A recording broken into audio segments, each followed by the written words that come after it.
Assalamualaikum warahmatullahi wabarakatuh. Uh, Masih bersama saya, nama Naila Amalia Ma'rufah, NIM 228113151.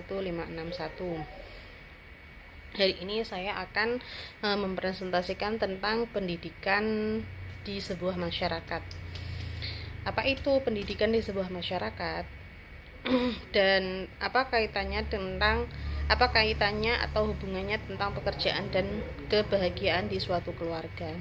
Nah, masyarakat merupakan kumpulan individu yang hidup bersama dalam suatu wilayah tertentu dan saling berinteraksi. Masyarakat dapat dibedakan menjadi dua kategori utama. Yang pertama masyarakat pedesaan dan yang kedua masyarakat perkotaan. Tentunya kedua lapisan masyarakat ini memiliki ciri khas dan perbedaan yang mendasar dan sehingga mempengaruhi kehidupan sosial, ekonomi, budaya, dan kebahagiaan di suatu masyarakat tersebut. Nah, hari ini kita akan membahas yang pertama, karakteristik atau ciri masyarakat dua lapisan masyarakat ini. Yang pertama, ciri masyarakat pedesaan. Ciri yang pertama masyarakat pedesaan itu apa? Mempunyai hubungan sosial yang mendalam. Biasanya warga desa itu cenderung memiliki hubungan yang sangat erat, saling gotong royong, saling membantu antara satu tetangga dengan tetangga yang lain, bahkan antara satu kerabat dan kerabat yang lain. Biasanya itu saling gotong royong, saling tolong menolong, saling membantu. Yang kedua, sistem kehidupan berkelompok. Nah, karena hubungan sosial tadi, sehingga sistem kehidupannya berkelompok, gotong royong, berbasis tradisinya seperti apa, dan masih kental dengan adat istiadat. Yang ketiga, sumber penghidupan sebagian warga desa itu mengandalkan yaitu pertanian, peternakan, perkebunan, biasanya seperti itu. Homogenitas budaya. Nah, karena semua sudah kompak, semua sudah gotong royong, sehingga homogenitas budayanya atau adat istiadatnya cenderung seragam. Nilai tradisi dan adat istiadat cenderung seragam karena sudah tadi selalu bareng-bareng tadi. Selanjutnya, nilai sakral dan ritual. Ritual adat dan keagamaan masih sangat dihormati dan dilaksanakan secara turun-temurun. Kalau setiap tahun mesti ada agenda sedekah bumi. Setiap tahun ada agenda Muharram atau bahasanya suronan dan lain sebagainya. Kekeluargaan yang kuat, kolektivisme menjadi landasan utama dalam kehidupan sosial di desa. Sistem atau nilai-nilai kekeluargaannya itu sangat kuat sekali. Nah, hari ini tentunya bertolak belakang dengan masyarakat perkotaan. Ciri-ciri masyarakat perkotaan itu apa?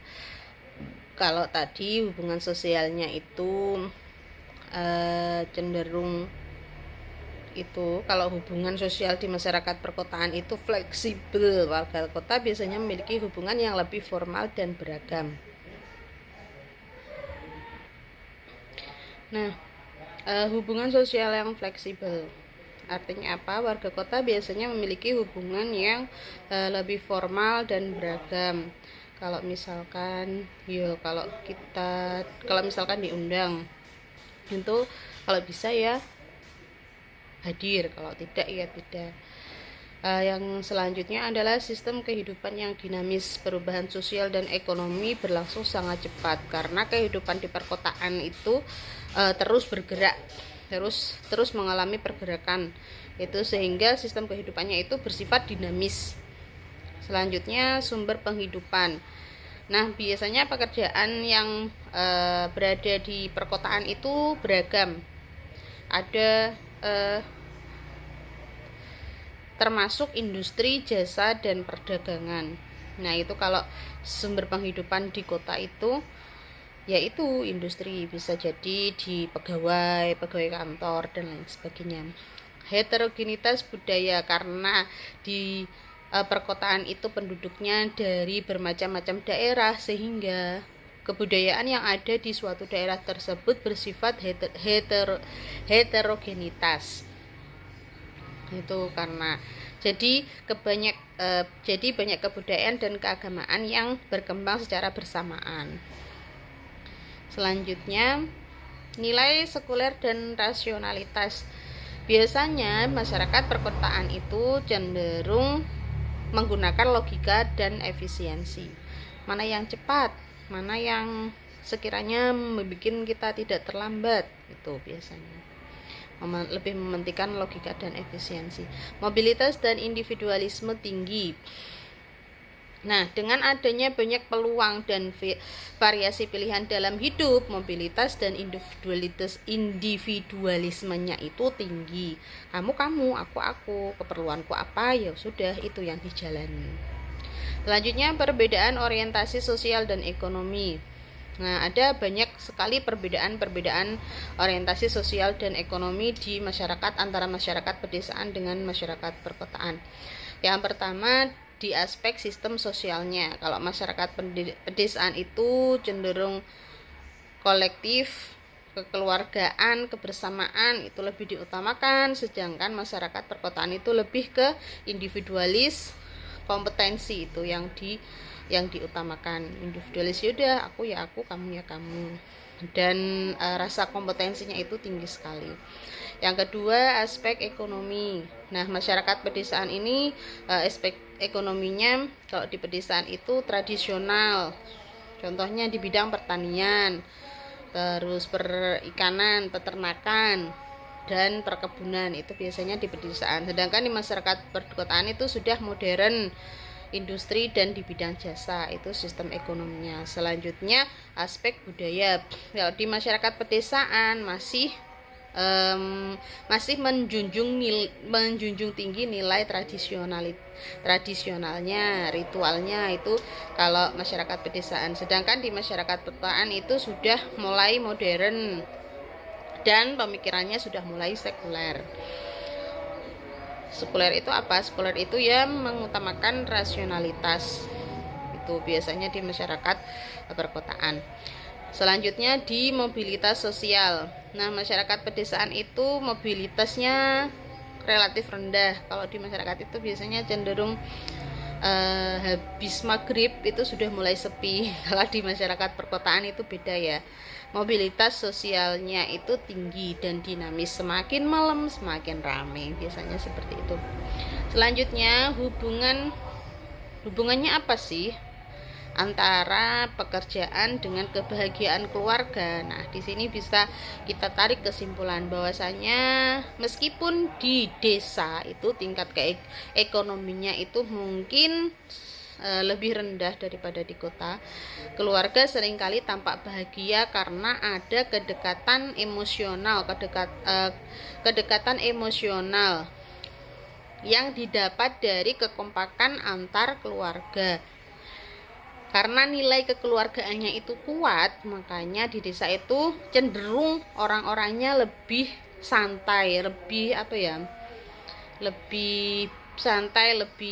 tenang, lebih nyaman, dan gampang bahagia. Sedangkan di kota itu karena beragam sekali jenis kehidupan yang juga penuh tekanan, akhirnya timbullah stres dan ketidakpastian. Dampaknya apa? Dampaknya yaitu tingkat kebahagiaan keluarga itu cenderung tidak terjamin. Karena tadi kalau di kota itu kan mungkin kalau di kota itu ada flexing, ada pamer kekayaan, itu sehingga menimbulkan misalkan aku sudah punya ini, kok yang sana sudah punya itu, aku kok belum punya. Nah, itu bisa menimbulkan stres.